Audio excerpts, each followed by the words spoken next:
Book of Heaven, Volume 30, June 17, 1932. How one who lives in the divine will encloses, does, and braids her acts with those of the Virgin and those of our Lord. How she forms a nuptial among all the things that belong to the divine will. My abandonment in the divine volition continues. I feel its omnipotent force that invests me completely, and my little soul is as though undone, in such a way that I feel, I touch nothing but divine will alone.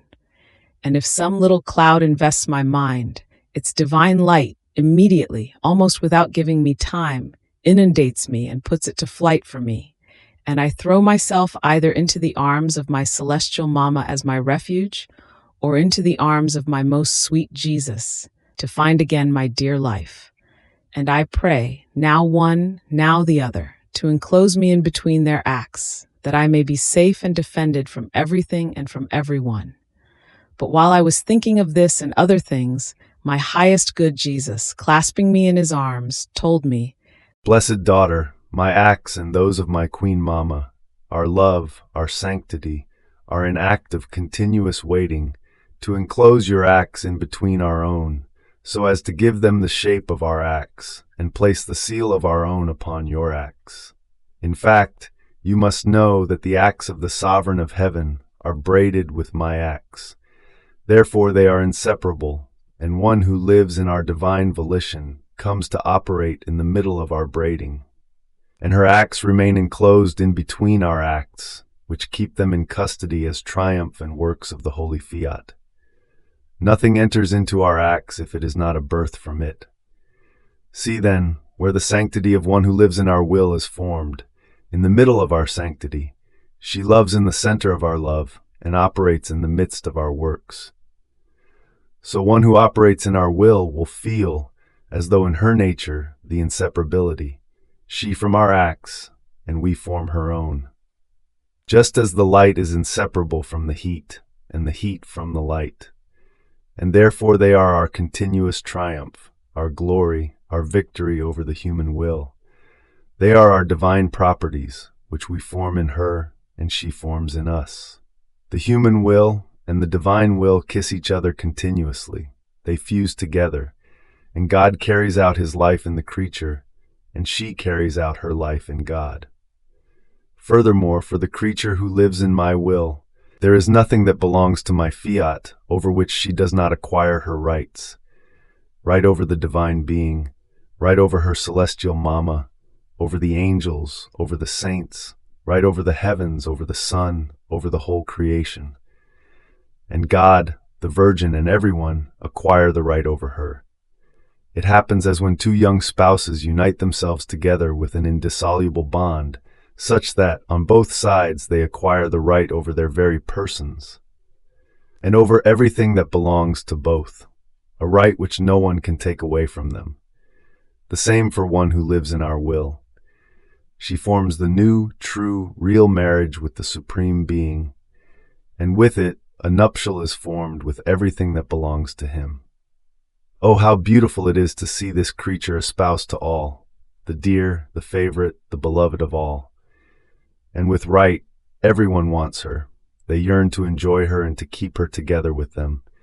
And she loves all, gives to all the right over her, and gives herself to all. It is the new and extensive family of her Creator that she has acquired. Oh, if it could be seen from the earth, they would see that God carries her in his arms. The sovereign queen nourishes her with the choice food of the divine volition. The angels and saints form the cortege around her. The heavens extend over her to cover her and protect her. And woe to those who touch her. The sun fixes on her with its light and kisses her with its heat. The wind caresses her. There is not one thing created by us which does not offer itself to perform its office around her. My will moves everything around her so that everyone and everything may serve her and love her. Therefore, one who lives in it gives everyone something to do, and all feel the happiness of being able to extend their field of action inside and outside the fortunate creature. Oh, if all creatures would comprehend what it means to live in my divine will, Oh, how all would aspire and compete to make in it their celestial dwelling. Then I was feeling, more than ever, all abandoned in the immensity of the light of the divine volition, and I could see and feel my sweet Jesus inside, all attention over the littleness of my poor soul. He would take care of everything. He wanted to give me everything, do everything, in such a way that it appeared how, with the touch of his fingers, he formed my heartbeat, animated the breath, the motion, and kept the thoughts, the words, and everything in order, but with such love and tenderness as to be enrapturing.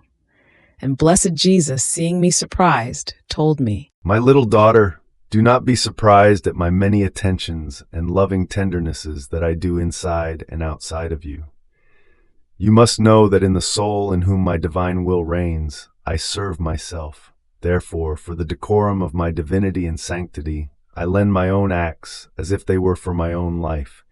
And so I place the intensity of my love, the order of my thoughts, the sanctity of my works.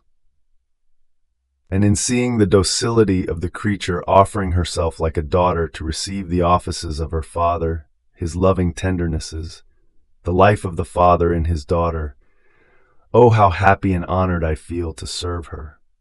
More so since I serve myself in my daughter, and when one serves oneself, it is not servitude, but it is honor, glory. It is to know how to preserve oneself in the dignity, in the sanctity, in the order of one's own state, without descending down below.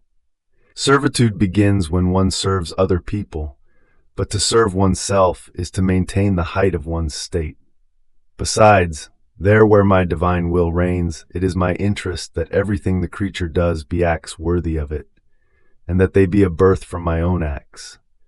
Otherwise, it would be unseemly to my divine will as well as to the human acts. Therefore, I offer myself to do everything, so as to serve my own will.